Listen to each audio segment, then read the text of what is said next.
एक चमत्कारी पत्थर जिसे छू लेने मात्र से ही पूरी होती है हर ख्वाहिश, लेकिन बदले में उस पत्थर को कुछ चाहिए। तो वो क्या चीज़ है फ्रेंड्स, आइए हम जानते हैं। तो लेट्स बिगिन द स्टोरी। एक छोटा सा गांव देवपुर के पास एक पुराना जंगल था जिसका नाम लेने से भी लोग डरते थे।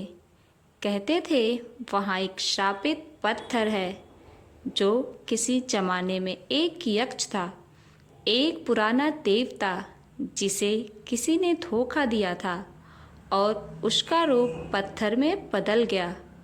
हर 100 साल में एक बार पूर्णिमा की रात उस पत्थर से नीली रोशनी निकलती थी और उस रात अगर कोई उसे छू लेता तो उसकी सबसे बड़ी इच्छा पूरी होती, लेकिन उसके साथ उस यक्ष का एक टुकड़ा उस इंसान के अंदर चला जाता। अर्जुन एक क्यूरियस और एडवेंचरस लड़का था। उसकी दादी जो अब बीमार थी, बचपन में जंगल के राज के बारे में कहानियाँ बताया करती थी। एक दिन अर्जुन को उनकी पुरानी डायरी मिलती है जिसमें लिखा होता है, मैं उस पत्थर को छू चुकी हूँ और मैं जानती हूँ इसका सच, हर इच्छा पूरी होती है, लेकिन हर बार एक चीज़ लिया जाता है। अर्जुन हैरान हो जाता है और उसे लगता है कि उसकी दादी की बीमारी भी उसी पत्थर की वजह से है। उसे उस पत्थर तक पहुंचना ही होगा, या तो इसका तोड़ ढूंढने के लिए या अपनी किस्मत बदलने के लिए। अर्जुन एक रात जंगल चला जाता है, लेकिन इस बार जंगल में सब कुछ बदल चुका था। पहले तो सब नॉर्मल था, लेकिन जैसे जैसे वो आगे बढ़ता सब कुछ अजीब होने लगा। पेड़ों से आवाज़ें आने लगी, जमीन में चेहरा उभरने लगा और एक पुरानी हवेली उसे दिखाई दी जिसमें सिर्फ एक दिया जल रहा था। वहाँ उससे मिलता है एक पुराना पुजारी जो एक्चुअली पत्थर का रक्षक है। वो कहता है, अगर तुमने पत्थर छू लिया तो या तो तुम अपनी दुनिया जीत जाओगे या उस दुनिया का हिस्सा बन जाओगे जहाँ कभी कोई लौटकर नहीं आया। पूर्णिमा की रात अर्जुन ने पत्थर को छू लिया। आसमान का रंग बदलने लगा। उसके सामने उसकी माँ की रूह आई जिसे वो 5 साल पहले से खो चुका था।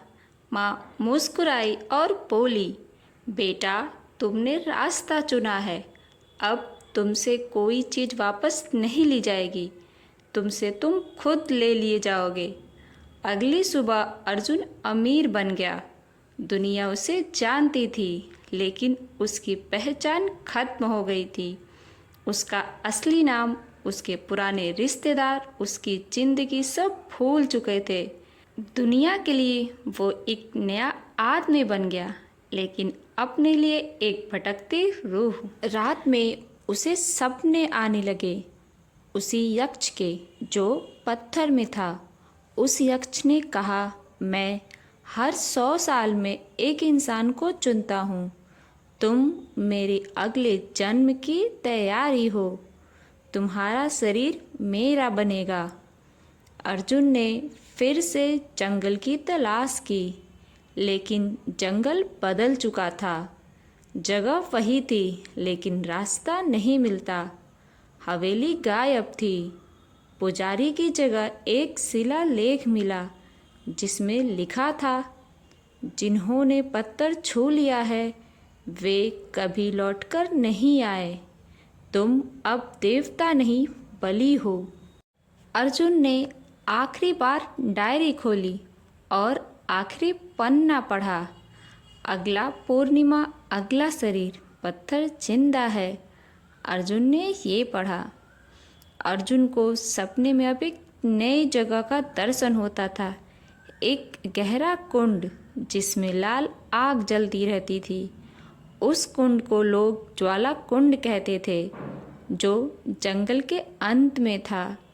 दादी की डायरी में एक छुपा हुआ छोटा पन्ना भी मिला जिसमें लिखा था, ज्वाला कुंड ही वह स्थान है जहाँ यक्ष का बंधन तोड़ा जा सकता है, लेकिन उसके लिए 3 बलियाँ चाहिए, मन, शरीर और वचन।